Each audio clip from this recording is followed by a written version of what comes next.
In this video, we are going to look at a worksheet and do a step one of this process, which is distinguish between a product cost and a period cost. We will also be looking at some accounts that are balance sheet accounts, which don't factor into this at all. So we're going to take a list of accounts and we're going to try to figure out where they go. Now remember, product costs have to be associated with the actual production of the product, where our period costs are selling and administrative costs are what we're going to be looking at with those period costs. So we have a worksheet out there that we are going to be looking at, and this is a partial list of accounts, and we're going to go through these accounts and kind of list where they're going to be going.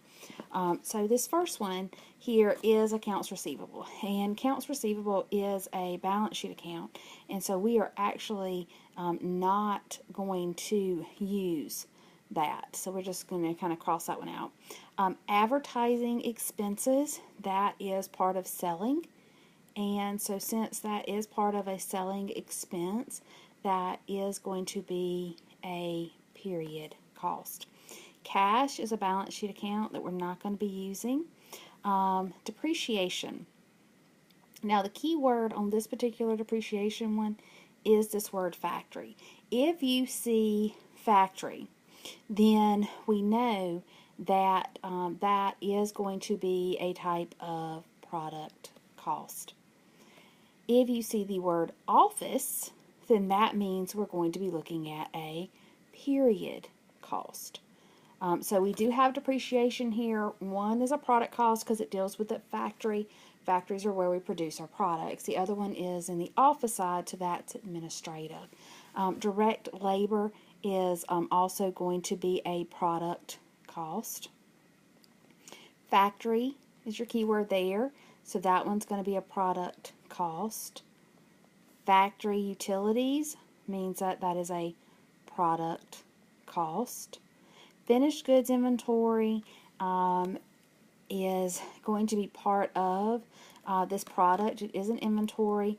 So these two items right here are going to be on that balance sheet, but they're also going to go into our inventory boxes as well. Indirect labor is going to be a product cost. Here we have office. Now office would be a period cost. Other administrative expenses. Remember, period costs are selling and administrative expenses. So that one also would be a period cost. Prepaid expenses, we are going to move those into a period cost.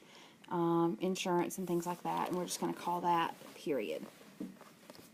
Raw materials here, these are items that are going to be on that balance sheet, but these are going to be items that we find in box 1, and so we're not going to cross those out because those are items that we will use in coming up when looking at our equations.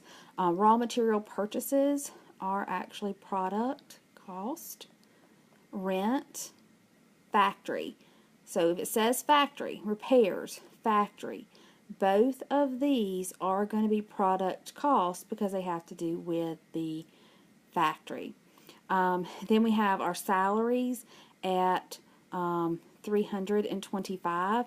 We are going to put those in as a period cost because we're going to say those salaries deal with the office, they deal with the president of the company and things like that. And so those are going to be part of those period costs. Sales revenue, that is not something that's part of our cost. Commissions, because that is a revenue item, so that's not a cost item. Sales commissions would be period because it does, it does deal with your sales, and so that's part of a selling expense. And then you have your work in process and your inventory for beginning and ending of the period. That also is a balance sheet item, but this is going to be found in box 2. So those are some of the ways that we have to go through these lists, and we have to distinguish what is a period cost, what is a product cost, and what's not going to be affected at all on the actual spectrum of what we are looking at and what we are dealing with. And this is all I want to do for this first video, is just go through and look and see where all these items actually would fit in.